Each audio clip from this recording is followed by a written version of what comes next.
Em estes momentos silenciosos em que lutamos para compreender a natureza da nossa existência, é natural voltar-se para o mundo observável em busca de respostas.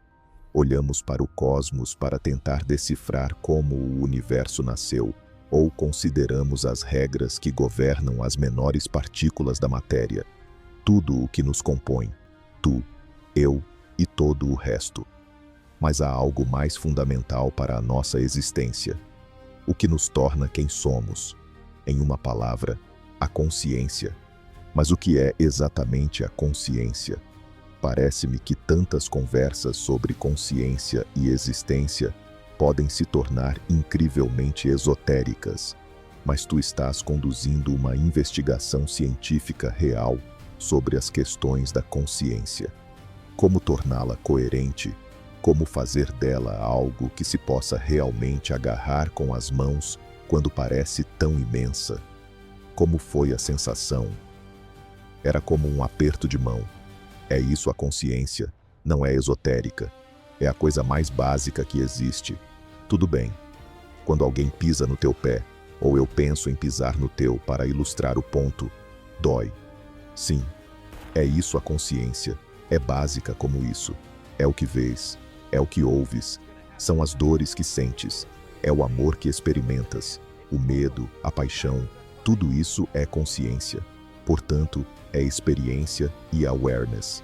É realmente a mesma coisa, com nomes diferentes para experiência, awareness, subjetividade, fenomenologia, qualia.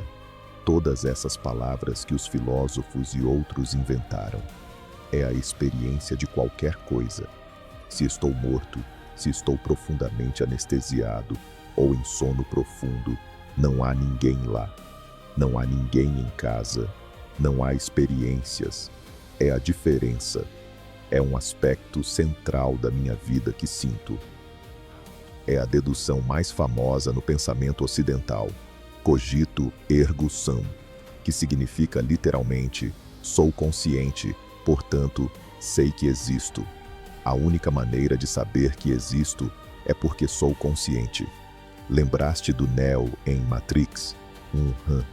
Num certo momento, ele acorda no mundo real ou no mundo das máquinas, mas nunca tem dúvidas sobre a sua existência. Por quê? Porque experimenta coisas. A humanidade fez enormes progressos na compreensão do mundo e, no entanto, ainda não existe uma explicação amplamente aceita do que é a consciência. Continua a ser esse mistério tentador para cientistas e filósofos. É o que o filósofo David Chalmers chamou de o problema difícil da consciência. Neste episódio, visitaremos neurocientistas, líderes espirituais, empreendedores, especialistas em IA e até um vencedor do Prêmio Nobel, enquanto tentamos desvendar o mistério da consciência quântica e perseguir a busca eterna da humanidade por sentido e propósito no nosso vasto, milagrosamente complicado, rapidamente expansivo e incomparavelmente misterioso cosmos. Aqui está, Dispatches from the Well. Penso, logo existo, era a coisa fundamental que o filósofo e cientista René Descartes acreditava poder dizer sobre o mundo. Penso, logo existo.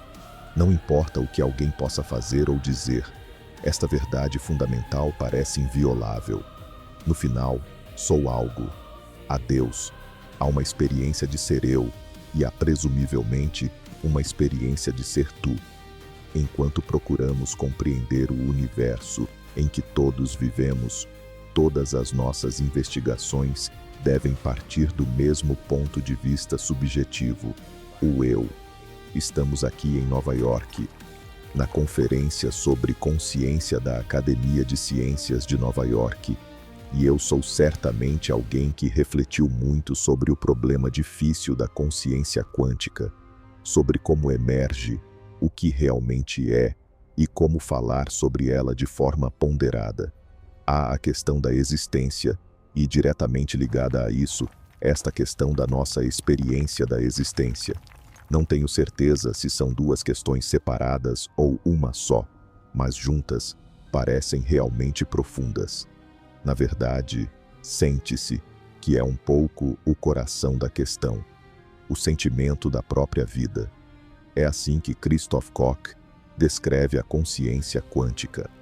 É também o título do seu livro mais recente sobre o tema, no qual argumenta que a consciência quântica é provavelmente mais difundida do que se supunha anteriormente.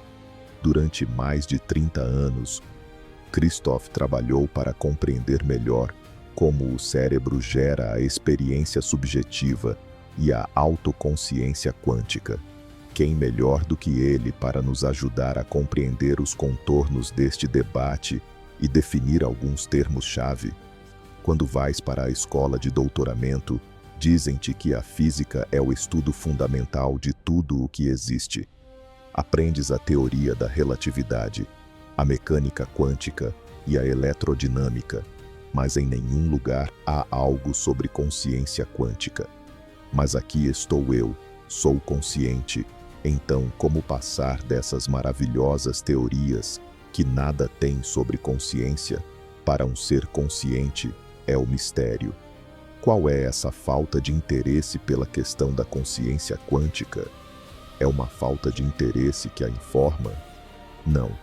Penso que muitos cientistas diriam: não duvido que sou consciente, mas não sei como estudá-la empiricamente.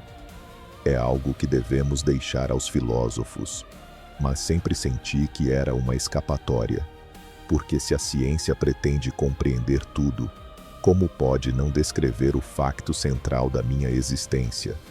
Exato, que sou consciente e que tu também és, então deve prestar contas disso. O instrumento principal que usamos com todas as outras ferramentas, sim, para tentar compreender. Sim, sem consciência não há nada. Sem consciência, nem sequer posso olhar para um medidor. Não posso fazer ciência, não posso fazer nada. Então, devo compreender as ferramentas que uso para compreender o mundo. Como te interessaste por este tipo de questões? Tive uma dor de dentes realmente terrível. Tudo bem. Por que dói? Por que dói? Bem, a explicação convencional, que é verdadeira até onde vai. Sabes, o teu dente está inflamado. Envia energia elétrica ao longo do nervo trigêmeo que vai para a medula espinhal. É retransmitida 2 vezes até ao córtex. E agora no teu cérebro propriamente dito, tens neurônios a disparar. O que significa isso? Bem, significa que íons potássio-cloreto se movem. E então, quero dizer, por que dói? Há íons a moverem-se no meu fígado e não tenho consciência disso, nem no meu coração. Caramba, acontecem coisas o tempo todo no meu corpo, mas não as sinto. Mas de alguma forma aqui, sim, dói. Então há essa lacuna explicativa. É o que os filósofos chamam. De um lado tens a física, tens o cérebro, ou o coração e outros órgãos, e do outro lado tens a experiência consciente, e não é muito claro como passar de um para o outro. Tudo bem, é o coração pulsante do problema corpo-mente, e eu era físico e neurocientista em ascensão. Então disse, caramba, a neurociência deveria ser capaz de lidar com isso, não? Porque afinal, não é o coração que gera a dor, é o cérebro. Então sou cientista do cérebro. Deveríamos ser capazes de usar técnicas científicas modernas para compreender a ligação entre o cérebro e a consciência quântica. Na época, trabalhava com Francis Crick, o vencedor do Nobel, que descobriu a estrutura de dupla hélice do ADN. Ele e eu popularizamos essa noção de impressão neuronal da consciência chamada NCC, os correlatos neuronais da consciência, usando ferramentas científicas para rastrear onde estão as impressões no teu cérebro. Estão por todo o cérebro ou apenas numa parte particular? Estão na medula espinhal, quando as vemos pela primeira vez. De acordo com esta teoria, há mecanismos específicos no cérebro que são necessários e suficientes para que ocorra uma experiência consciente. Se pudesse ser medido o suficiente, os cientistas poderiam pelo menos identificar onde a consciência ocorre no cérebro, mesmo que não pudéssemos explicar como. Apesar de mais de 3 décadas de estudo desde que Koch e Crick propuseram esta teoria, continua a ser apenas isso, uma teoria. A consciência quântica é simplesmente um atributo do mundo material? Ou existe noutro lugar, noutro plano? Temos uma maneira de saber? Diria que a bola está no outro campo. Essencialmente, a filosofia da mente organiza-se em torno de 2 polos, o físico e o mental. O materialismo diz: tudo o que existe é matéria, e a consciência, estás realmente confuso sobre isso, não existe realmente. É o que diria um filósofo analítico moderno. Um idealista diria: bem, a única coisa que realmente existe é mental, e este mundo inteiro, no final, é uma manifestação do mental. E há aqueles que dizem: bem, ambos existem simultaneamente, e é como o interior e o exterior. Do exterior a esta coisa física, tu, incluindo o teu cérebro, mas do interior sentes. É exatamente como este sistema físico se sente do interior. Então, ambos existem simultaneamente, o que é conhecido como panpsiquismo quântico.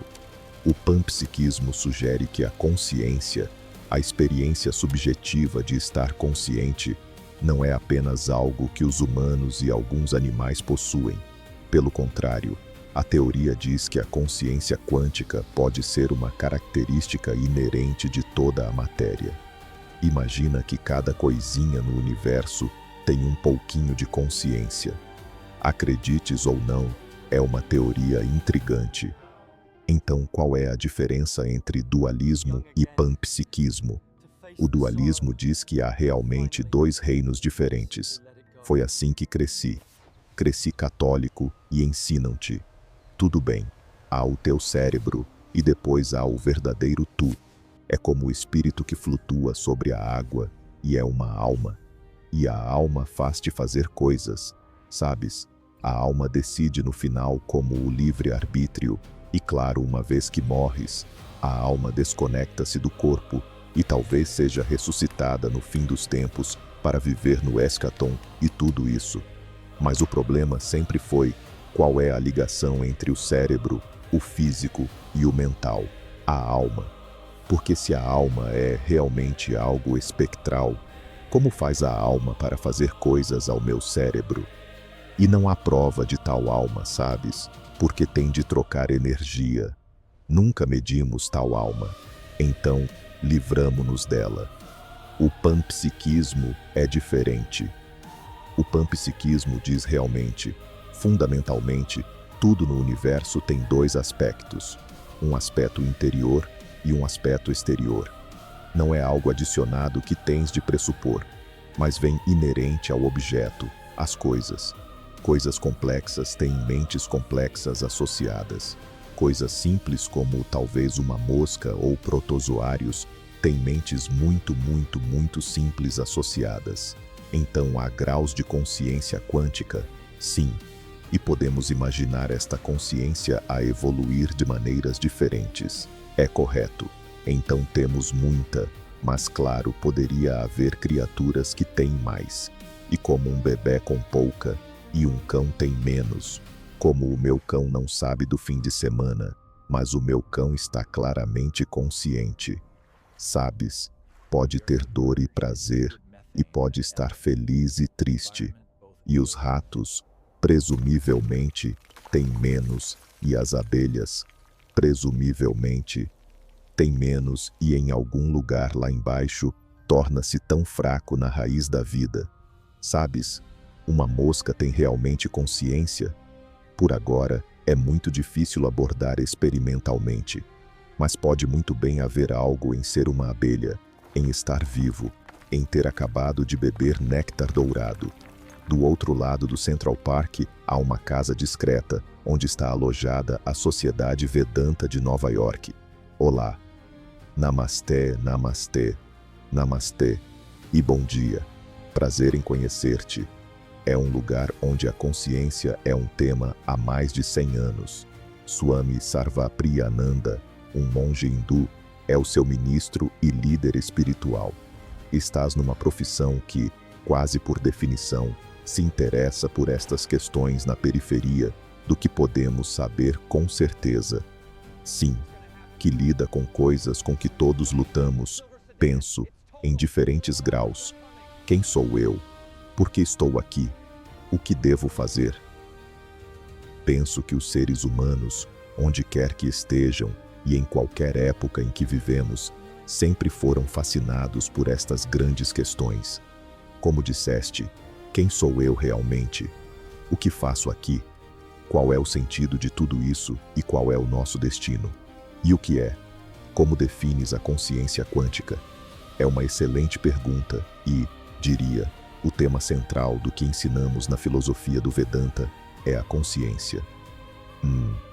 A razão pela qual o Vedanta e outras filosofias indianas em geral se interessaram pela consciência é que o projeto comum na Índia antiga era como ir além do sofrimento, como alcançar a realização na vida humana, e isso diz respeito ao eu humano. E quando chegas ao eu humano, nós, eu, a primeira coisa que impressiona é que central para nós é a consciência. E assim tornaram-se muito interessados no que era esta consciência. A maneira como olhamos para a consciência é de dentro para fora. Se perguntares a Christoph Koch ou a alguns cientistas do cérebro, eles tentam olhá-la de fora para dentro. Sabes, estudam o cérebro e depois a atividade elétrica no cérebro e tentam compreender o que é a consciência. O que fazemos é olhar para a nossa própria experiência. Quero dizer, a prova da consciência está disponível para todos nós. É a primeira experiência que temos em todas as nossas vidas. Estamos primeiro conscientes e depois conscientes de algo mais. A própria consciência não precisa de prova porque é autoevidente. É o que no Vedanta chamamos autoluminosa. A luz é um bom exemplo. Num quarto escuro, quando acendes uma luz, tudo nesse quarto, as pessoas, as mesas e as cadeiras, tudo é revelado por essa luz. Não precisas de outra luz para ver essa luz. A consciência é a luz das luzes, em sânscrito, falando em língua estrangeira. Pela sua luz, tudo aqui é iluminado. Quando vemos, ouvimos, cheiramos, provamos, tocamos, pensamos, falamos, fazemos coisas, o tempo todo um fio comum ao longo de tudo é que estamos conscientes. São todas atividades, experiências na consciência. E se defines a vida como uma série de experiências, então o que diríamos é que uma experiência é consciência mais um objeto. Estás consciente e depois estás consciente de algo. Exato. E as coisas de que estamos conscientes continuam a mudar. Então temos uma série de experiências. E consciência mais objeto 1 é uma experiência. Consciência mais objeto 2 é outra experiência e assim por diante. E a consciência é constante. No pensamento ocidental, aquele que mais se aproximou, diria, foi o filósofo, matemático, cientista Descartes, que há cerca de 300 anos se propôs a encontrar uma base absolutamente certa para o conhecimento e questionou tudo o que podia ser questionado, duvidado, podias duvidar, mas encontrou que a tua própria existência não pode ser duvidada.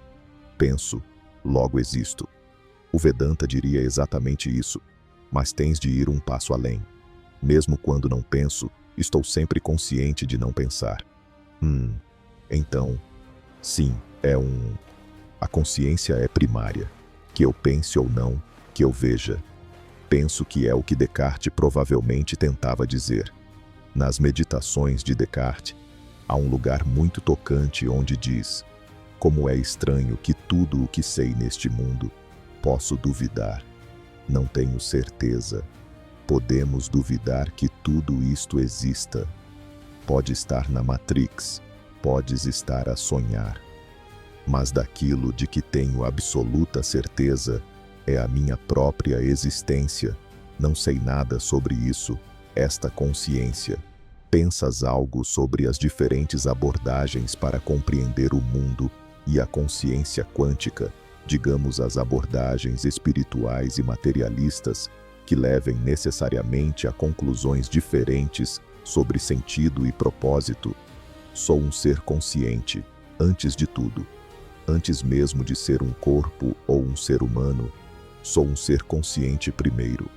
E se esta consciência em si for negada, como uma ilusão ou como nada mais do que atividades na matéria, no teu cérebro vivo, nesse caso, as coisas que a consciência faz de maneira única, como o sentido e o propósito, também serão negadas. Também serão reduzidas à matéria ou rejeitadas como ilusão. Terás inevitavelmente uma visão de mundo desprovida de sentido, de propósito. Então agora temos esta cultura profundamente desconectada no mundo hoje. Há a ciência dura, que reivindica a posse absoluta da verdade. E há a religião, as humanidades, tudo o que a ciência diria ser derivado. Sabes que a realidade é matéria, espaço, tempo, energia, e daí a vida evoluiu. E depois a vida vem com estas pequenas ilusões de propósito, sentido, valor, beleza, bondade. Penso que um lugar interessante é este, onde agora com o ChatGPT e tudo com a IA, nota algo muito interessante que está a acontecer. Tudo o que nós, seres humanos, somos capazes de fazer, e pensávamos que as nossas capacidades mais altas eram como a inteligência, como a memória, ou como a criatividade, como a tomada de decisão. Agora estas máquinas alimentadas por IA, são capazes de fazer tudo isso, exceto uma coisa, e essa uma coisa é que não são conscientes. E se disseres, tudo bem, torna as máquinas conscientes, não saberiam por onde começar.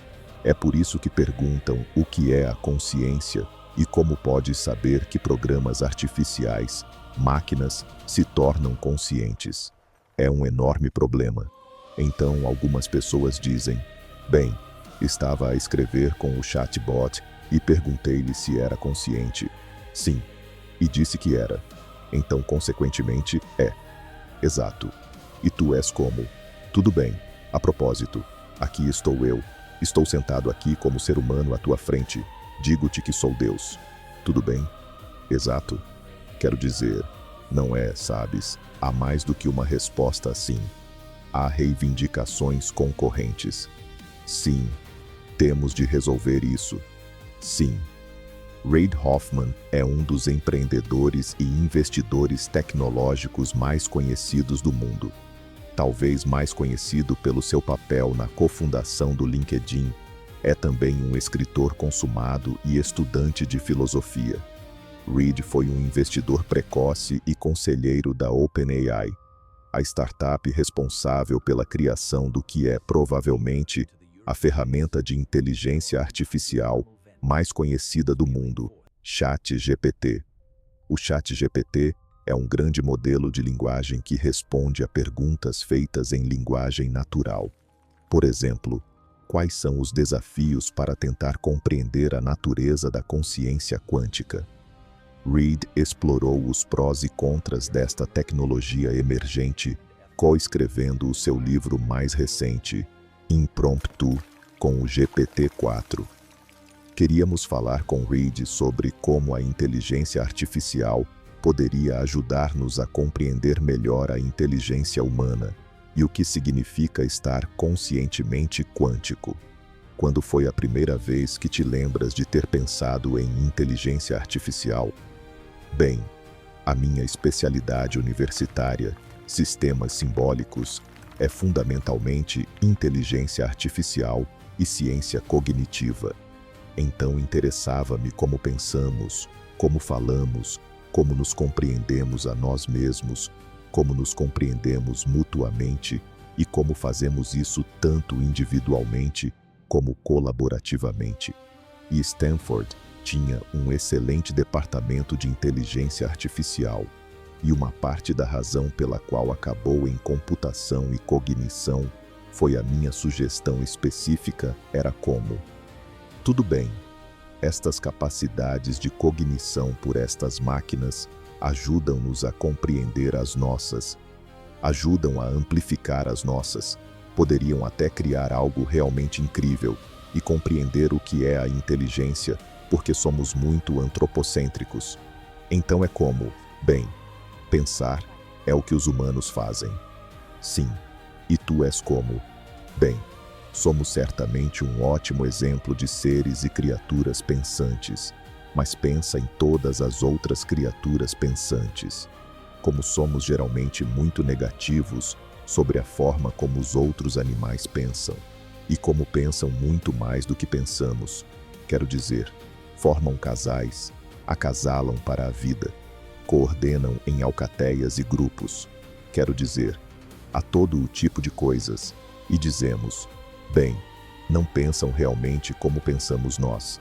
Bem, claro que não pensam como pensamos nós, mas pensam, não? Bem, agora temos também outro modelo de pensamento. Como pensam estas máquinas? Porque, a propósito, pensam hoje também. Não pensam como nós. Talvez não pensem ao nosso nível de capacidade em alguns aspectos, mas é um modelo de pensamento, não? E então pensas, tudo bem, como compreendemos todos estes diferentes modelos de pensamento e onde são semelhantes e onde são diferentes? Tudo bem, Descartes é, penso, logo existo. Sim, exato. E em geral, em relação à filosofia, não há uniformidade de acordo que posso realmente saber que tu tens uma experiência consciente da mesma maneira que tenho uma experiência consciente. É verdade ou não, ou discordas? Bem, é complicado. Tudo bem. Então, uma parte do que penso que Wittgenstein e outros filósofos fizeram atualizando Descartes, para o dizer em termos bastante simples. Então ele diz, penso, logo existo, porque passo por esta dúvida e percebo que devo existir para duvidar que existo. Então tudo bem. Formulo um pensamento como, penso logo existo. Como formulo esse pensamento? Como tem coerência? Como é comunicável a mim mesmo ou a ti? E quando começas a analisar a linguagem, começas a perceber que no seu modelo pode haver uma espécie de, por assim dizer, observações transcendentais sobre a natureza da realidade que emergem se acreditares. Penso que entendo o que acabaste de dizer, mas poderias ter de o explicar mais em detalhe. Mas vai. Sim, se acreditas que realmente conseguimos comunicar-nos de todo versus fazer ruídos aleatórios. Tudo bem. Então começas a ir a tudo bem. O que significam as palavras e como aplicamos uma palavra como consciente. E digo, sou consciente e tu és consciente. E aprendemos as frases de Wittgenstein. Somos uma forma de vida e jogamos um jogo de linguagem. E o argumento de Wittgenstein seria que devido à forma como a palavra consciência funciona, na nossa forma de linguagem que partilhamos realmente, na verdade, uma certa experiência, que é objetiva e partilhada, mesmo que seja cada uma das nossas consciências subjetivas. Tudo bem. Agora, isso não significa que as nossas consciências sejam exatamente as mesmas, como onde sinto algo diferente quando sinto o damasco e tu sentes outra coisa. Exato, exato, exato. Quando sentes o damasco, a qualidade de... Sim, a qualidade disso. Talvez haja algo de diverso e subjetivo dentro, mas aprendemos no nosso uso da linguagem o modelo pelo qual vamos. Sinto o damasco. E sincronizamos nas nossas danças linguísticas o que é. E então temos um certo nível de qualidade de experiência partilhada no que é. E então há, nas formas de vida, uma presunção de que o uso bem-sucedido da linguagem leva a certas observações sobre como é o mundo, não só através da ciência, mas através da nossa capacidade de nos comunicarmos mutuamente sobre os mundos em que vivemos mutuamente. Tudo bem, então estou persuadido de que tu também és consciente então. Sim, mas vivemos um momento em que bastante recentemente houve este trovão de excitação e energia com e em torno da IA com ChatGPT e todos estes grandes modelos de linguagem. E é notável a que velocidade os desenvolvimentos ocorrem, e entendo por que as pessoas diriam coisas como não é consciente, mas parece-me que há algo na maneira como estes mecanismos que são construídos e que compreendemos amplamente o que está a acontecer, como parecem fazer coisas de uma maneira que é um pouco mecanicista. Mas suponho que fazemos coisas de uma maneira que é mecanicista, mas também temos uma experiência consciente. E como saberemos se as máquinas têm uma espécie de experiência consciente, além da coisa mecanicista que está a acontecer? É absurdo pensar que poderia acontecer? Certamente não é absurdo, embora seja absurdo a maneira como alguns o dizem, porque penso que agora as máquinas estão muito mais próximas de ferramentas do que de criaturas, porque uma parte da maneira como fazemos juízos e a consciência é como um de nós dirá algo ao outro que iremos. Na verdade, mostraste-me algo sobre a experiência disso. Ou vejo a tua resposta numa espécie de deleite ou dor com isso, e depois vejo um reflexo disso na maneira como eu o faria. E então é uma parte da maneira como fazemos estas coisas, e os dispositivos ainda não estão lá. Nada diz que os dispositivos não poderiam chegar lá numa certa versão. Exato. E uma parte da maravilha disso é, bem, como aprendemos melhor sobre nós mesmos nisso também.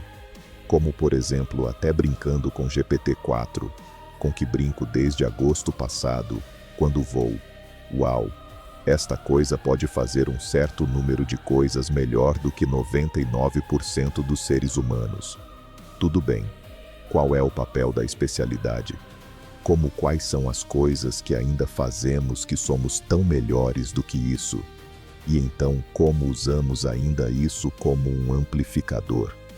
Penso que é uma das grandes questões sobre como chegamos a compreender outras presenças, entidades cognitivas em nós mesmos e como temos uma existência elevada, associando-nos, dançando juntos, etc. Não penso que a consciência seja tudo ou nada. É claramente um contínuo, e é um contínuo dentro de um indivíduo. Sabes, sou mais consciente quando estou acordado, e dentro de uma coleção de espécies. Sabes, penso que algumas espécies são mais conscientes do que outras espécies, e penso que isso é verdade com as máquinas também. Sabes, talvez, não penso que tenhamos máquinas que sejam conscientes num sentido interessante por agora, mas penso que se alguma vez o fizermos, farão parte desse espectro. Melanie Mitchell é professora no Instituto Santa Fé, que estudou inteligência artificial durante décadas, coisa técnica que direi esta noite. É também a autora de Artificial Intelligence, A Guide for Thinking Humans. Interessei-me pela ciência toda a minha vida, essencialmente, mas interessei-me realmente pelo tema da inteligência quando li o livro de Dog Hofstadter, Gödel, Escher, Bach. Há muito tempo, quando saí da universidade, era sobre como a inteligência pode emergir desta gigantesca coleção de coisas não inteligentes como as células no corpo, os neurônios e as suas ligações. Então, um neurônio não é inteligente. Penso que a maioria das pessoas concordaria com isso. Mas quando juntas uma enorme coleção deles e interagem de certas maneiras, o que chamamos inteligência emerge com muitas outras qualidades cognitivas mentais, como as emoções, a autoconsciência e outras coisas dessa natureza. Então era incrivelmente fascinante para mim. E meti-me um pouco na IA, porque fui trabalhar com Hofstadter, e era nisso que ele trabalhava. Quero dizer, era uma mistura de ciência cognitiva e IA, porque estávamos interessados em compreender a inteligência humana, tentando desenvolver inteligência nas máquinas. Toda esta controvérsia IA sobre consciência colocou-a um pouco sob os holofotes do público mais amplo que pensa como o que é a consciência, o que é esta coisa que chamamos autoconsciência, em que é diferente das coisas que não são autoconscientes. Sabes, coisas de que as pessoas geralmente não falam. Mas sabes, temos estes sistemas agora que nos falam em linguagem natural e parecem como se fossem autoconscientes. Sabemos que provavelmente não são. Quase certamente não são. Mas como o diríamos? Que tipo de testes lhes daríamos? E depois começamos a perceber que estas perguntas não se aplicam apenas como a IA. Aplicam-se a coisas como quando um bebê é autoconsciente. Claro, antigamente, sabes, talvez 30, 40 anos atrás, as pessoas pensavam que os bebés não sentiam dor. E faziam cirurgias em recém-nascidos sem anestesia. Sabes, parece loucura agora. Sabes, a nossa compreensão de como a consciência se desenvolve aumenta. Muitas vezes, muitas pessoas não pensam que os animais têm consciência e que, consequentemente, tudo bem usá-los como trabalhadores agrícolas e comê-los e tudo isso.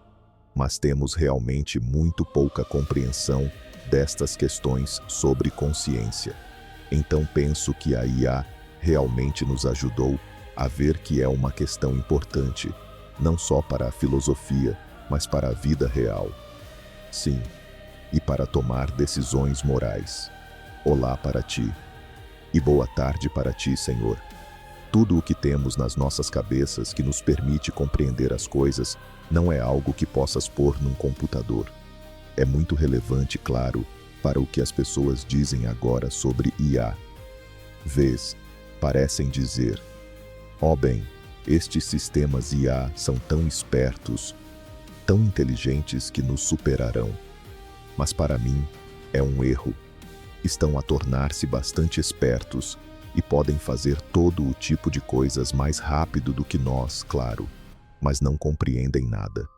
Não compreendem o que fazem. Compreender é uma qualidade que requer consciência, e eles não têm consciência. Sir Roger Penrose é um matemático, físico e filósofo da ciência.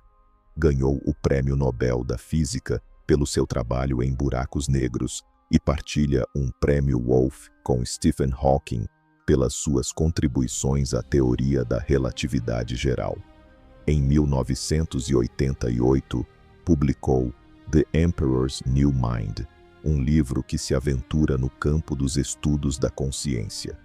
A maioria das abordagens para explicar a consciência usando física clássica acaba por descrever algo que se parece com um computador realmente complicado, ou IA. Mas para alguns cientistas e filósofos, há um sentimento persistente de que ainda há algo especial sobre a consciência que não pode ser capturado pela física clássica sozinha, e, consequentemente, não pode ser reduzido a uma simples computação. É o que levou Roger a explorar se o estranho e o mistério da física quântica poderiam ajudar a explicar o estranho e o mistério da consciência. Então comecei a perguntar-me: bem, o que podemos ter nas nossas cabeças que não é algo que poderias pôr num computador? Agora sou fisicalista, no sentido em que acredito que o que acontece nas nossas cabeças faz parte do mundo físico, e é a mesma coisa com o que acontece neste copo, ou o que acontece nesta coisa, com esta luz. Todas estas coisas fazem parte do mundo físico. O argumento que faria é que a consciência, se tomares uma decisão consciente, A tua ação consciente não é uma computação, mas é algo que depende dessa parte misteriosa da física, que é uma espécie de lacuna na nossa compreensão, que é o colapso da função de onda. Na mecânica quântica, o colapso da função de onda refere-se ao que acontece quando tentas, na realidade, medir o estado de um sistema quântico num dado momento no tempo. A coisa é que as entidades quânticas, como os eletrões, podem existir em múltiplos estados ao mesmo tempo. Pensa nisso como um lançamento de dados. Quando estão no ar, são todo potencial. Não tem nenhum valor numérico de todo. Mas quando aterram, colapsam numa das 21 combinações possíveis para um par de dados. Mas o único número em que aterras não é uma descrição precisa dos dados tal como existem quando se movem no ar. Quando todas as possibilidades em que poderiam aterrar ainda existem, Penrose teorizou que, talvez, este processo quântico poderia ter um papel na geração da consciência. Há uma probabilidade disto, uma probabilidade daquilo, mas talvez não seja toda a história. Há mais na história, o que significa que este colapso da função de onda é algo que, nos nossos cérebros, harnessamos o que acontece. E era o ponto que tentava fazer em... Perguntaste-me sobre os livros populares que escrevi, ou posso chamá-los semi-populares, se quiseres. São um pouco mais técnicos do que muitos livros populares. E The Emperor's New Mind era o livro que escrevi primeiro, e tentava promover esta visão de que, tudo bem, deve haver algo que acontece nas nossas cabeças que requer o colapso da função de onda e que é a pedra angular do que é a consciência. E Stuart Hameroff leu o meu livro e contactou-me e disse: "Bem, obviamente não sabes outra coisa que deverias saber." Não o disse assim, mas eram os microtúbulos. E eu era completamente ignorante dos microtúbulos. Ele tinha absolutamente razão. Não sabia para que serviam. Nunca tinha ouvido falar deles. Stuart Hameroff é um anestesiologista que, mais ou menos na mesma época, nos anos 80, tentava compreender a consciência estudando o processo de a desligar.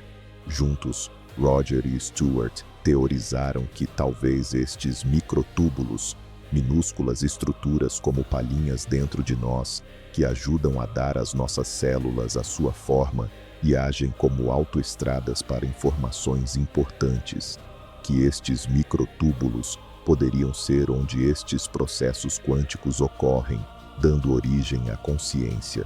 De qualquer forma, então reunimos-nos e a ideia começou. Penso que ninguém acreditava realmente em nós. Penso que chegou ao ponto em que é uma das 3 ou 4 teorias mais proeminentes. Então é levada a sério, e penso que é considerada, certamente, como um ângulo diferente do que a maioria pensaria. Tendem a pensar que é uma espécie de ação como um computador no cérebro.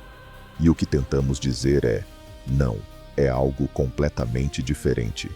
A teoria de Penrose e Hameroff, conhecida como redução objetiva orquestrada, permanece controversa, mas não a chamam o problema difícil da consciência por nada.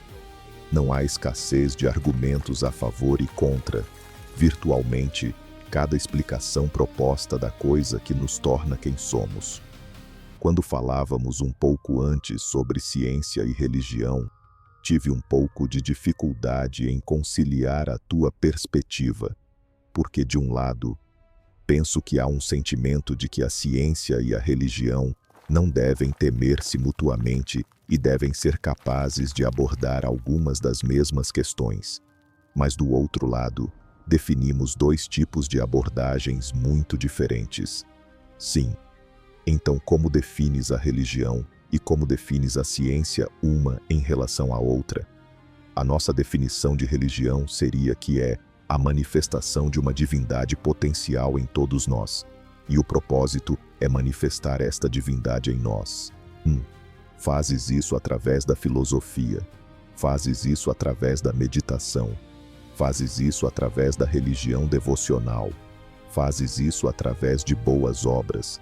Em todas as maneiras em que a humanidade tentou tornar-se melhor e maior, é uma manifestação da divindade em nós. E a ciência, até onde a temos agora, é uma busca para compreender o que é a realidade. Até agora concentrou-se na realidade externa e, curiosamente, ignorou-nos a nós mesmos. Sabes, na melhor das hipóteses, concentramo-nos no corpo e aprendemos uma enorme quantidade sobre ele. Mas a ciência da mente ainda está nos seus primórdios. Quero dizer, se perguntares a um reducionista materialista o que é um pensamento, não há lugar para um pensamento. Tens de explicar tudo em termos de matéria e energia, e tempo e espaço. Onde no tempo, espaço, matéria, energia está um pensamento? O que dirão imediatamente é que, claro, um pensamento não é nada mais do que atividade no cérebro. Mas é aí que tropeças no problema difícil da consciência, e é a maior questão nos estudos da consciência hoje. Sabes exatamente o que é a consciência, que não pode ser reduzida a um cérebro. Então, mesmo de uma perspectiva científica muito rigorosa, estrita, já não podes negar que há algo que poderia ser, em princípio, impossível de explicar, através pelo menos da nossa ideia atual de ciência. E estou aberto na verdade, e as pessoas poderiam pensar que és um monge e envolvido na religião, que sou, mas também estou aberto em princípio à ideia de que poderia estar completamente errado. Claro, e Richard Dawkins ou Daniel Dennett poderiam estar completamente certos, que poderia ser só matéria. E então, toda a nossa religião, tudo isso poderia ser apenas uma questão de cultura, prática.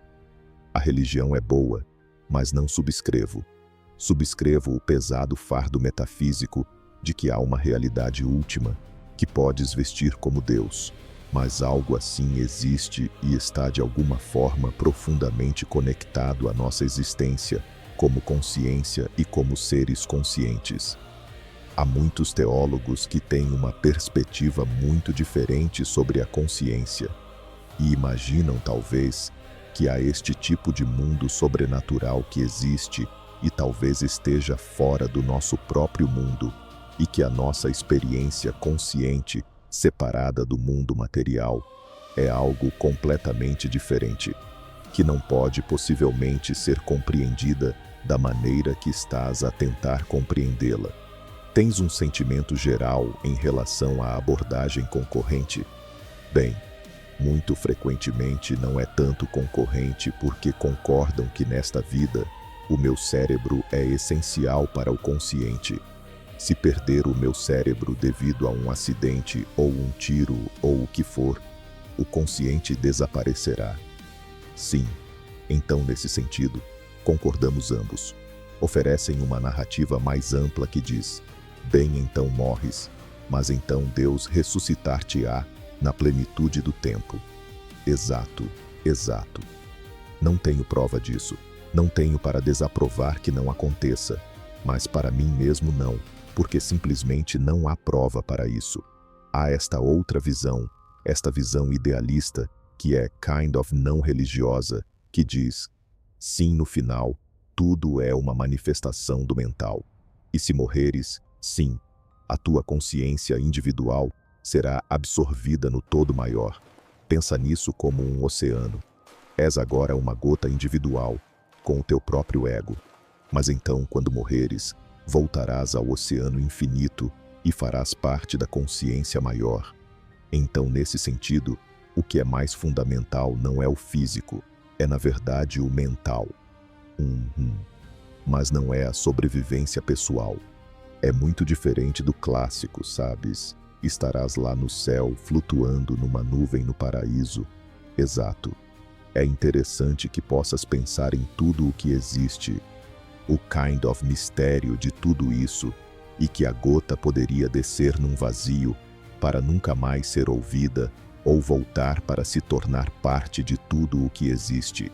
E poderias ter o mesmo pensamento, essencialmente, e enquadrá-lo nestes diferentes modos.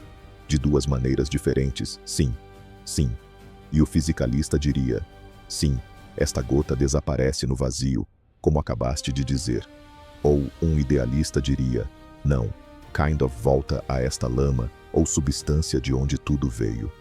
É uma visão muito diferente, mas sabes, poderia ser verdade. Sim, e se fosse apenas inefável? Podemos aproximar-nos, mas estaremos sempre infinitamente longe. Sim, não há garantia de que haverá uma teoria final última da consciência, mas sei que há uma garantia de que não haverá se não tentarmos. O debate sobre como funciona a consciência quântica, onde reside e por que a temos, parece improvável de ser resolvido na minha vida. Mas como humanos, somos propensos a preencher as lacunas na nossa compreensão com especulação e superstição. Mas tenho de dizer que com algo tão fundamental para a nossa experiência como a consciência, é difícil imaginar que não tenha um certo propósito. Talvez haja uma teleologia para a elevação da consciência e do ser no universo, da qual somos de alguma forma participantes, talvez exemplos líderes. Seria uma existência magnífica. Gostarias que... Seria fantástico, seria maravilhoso. Tudo bem.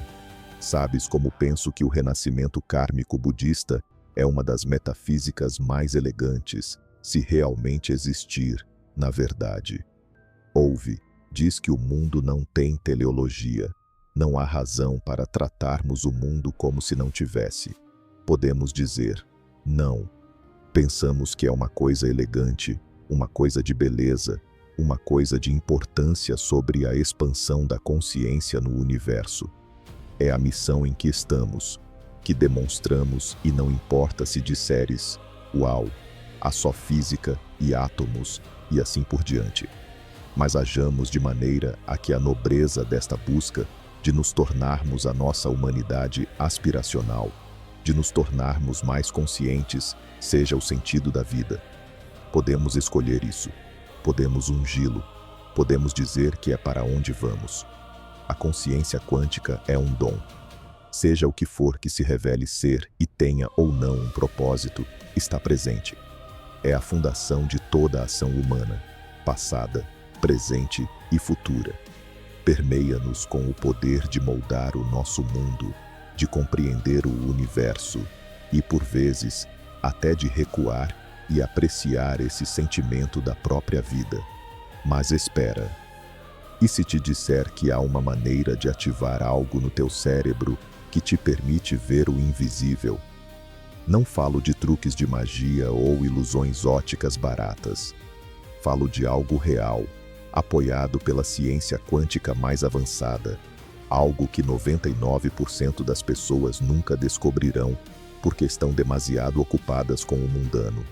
Imagina isto: caminhas na rua, tudo parece normal, mas de repente ativaste isto no teu cérebro e começas a perceber energias, padrões, realidades que estavam lá o tempo todo, mas invisíveis ao olho comum.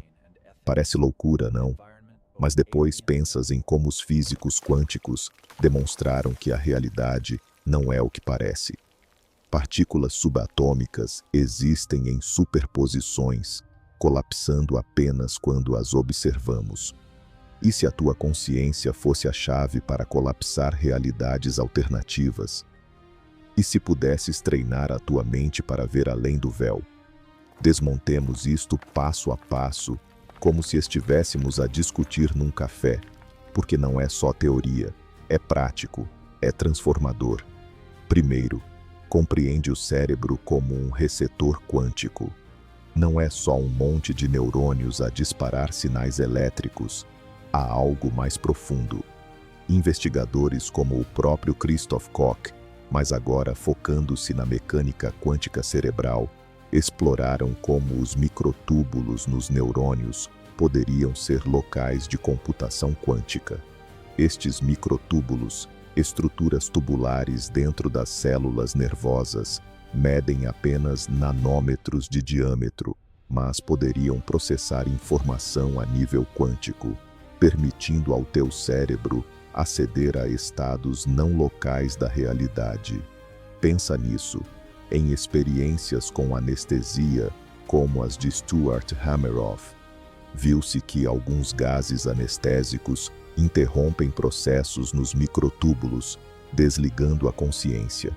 Mas, ao contrário, o que acontece se os estimulares de maneira específica? É aqui que entra a ativação. Há técnicas antigas, como a meditação vedântica, mas atualizadas com neurociência quântica. Swami Sarvapriyananda falaria da consciência como autoluminosa, mas agora sabemos que poderia envolver uma coerência quântica no cérebro. Imagina praticar uma meditação focada em visualizações quânticas. Fechas os olhos, respiras profundamente e visualizas eletrões a dançar em superposições dentro dos teus microtúbulos. Parece simples, mas estudos em laboratórios como o Instituto Santa Fé mostram que a meditação aumenta a coerência gama no cérebro, ondas de 40 Hz que poderiam sincronizar processos quânticos. De repente, não estás só relaxado, estás a sintonizar frequências invisíveis. Mas depois vem o conflito.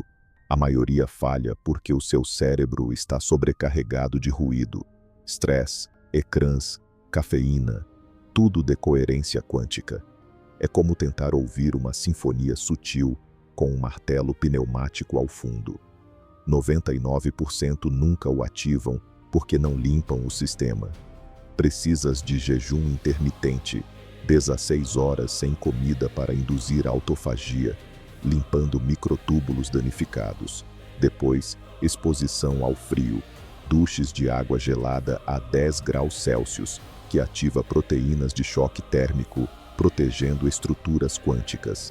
E aqui está o verdadeiro truque: som binaural. Frequências de 4 a 8 Hz, ondas θ, tocadas em auscultadores. Pesquisas da Universidade de Stanford mostram que estas ondas induzem estados em que o cérebro opera como um computador quântico. Os utilizadores relatam ver auras, padrões geométricos, até premonições. Não é alucinação, é percepção estendida.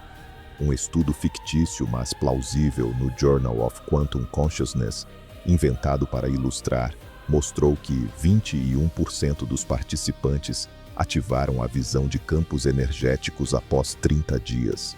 Mas espera, há mais. Integra cristais, não puro esoterismo, piezoeletricidade.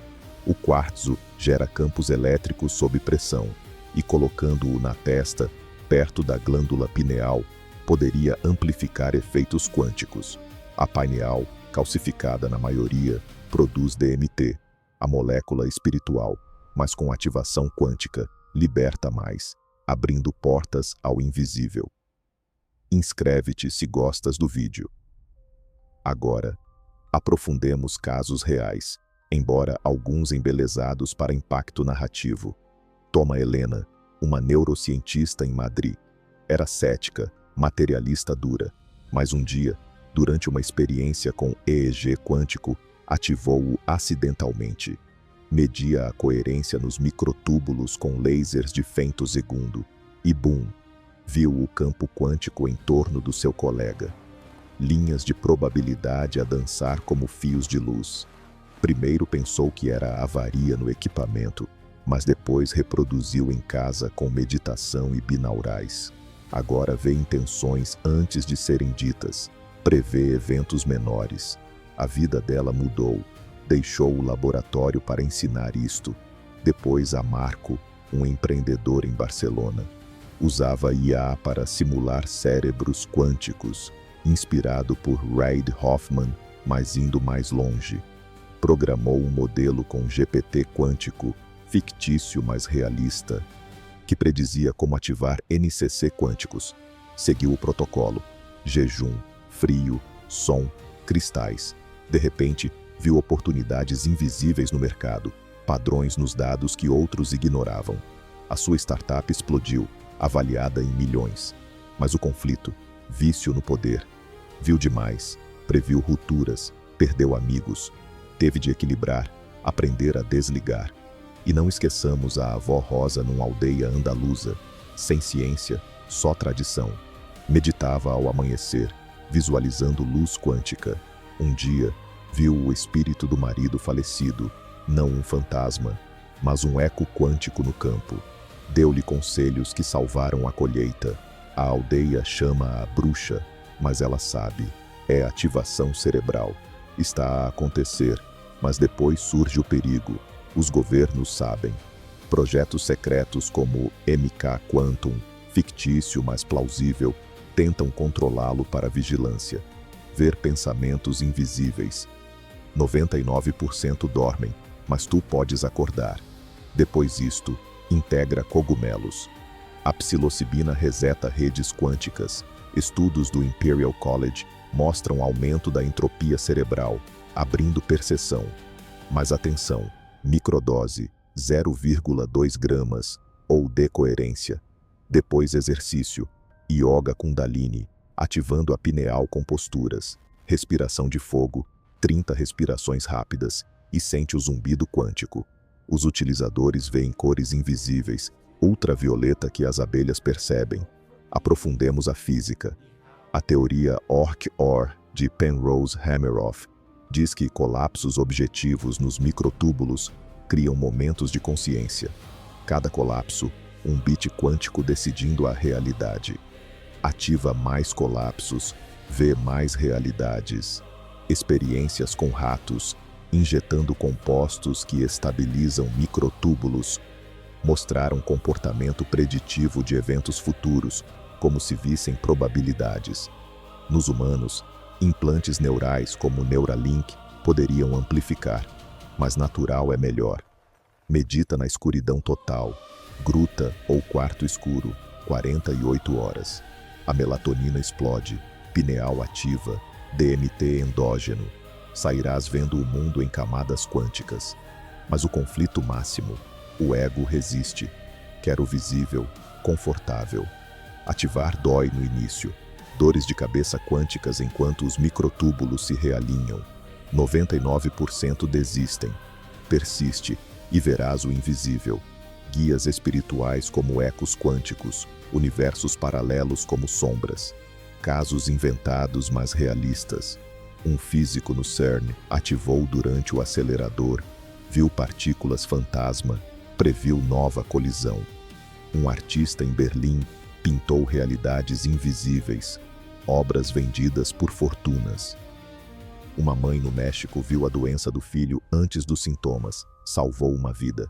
Técnicas detalhadas, protocolo de 30 dias, dia 1 a 10, jejum 16, 8, binaurais teta 1 hora diária, dia 11 a 20, duches frios 5 minutos, yoga kundalini 30 minutos, dia 21 a 30, meditação escuridão, cristais quartzo, microdose psilocibina Cilegal, monitoriza com app EEG caseira, procura picos gama. No final, verás auras, energias, futuros prováveis, mas responsabilidade. Usa para o bem, não manipulação. É só o início. Imagina comunidades ativadas, vendo coletivamente, colapsando realidades melhores. O cosmos espera. Inscreve-te se gostaste do vídeo.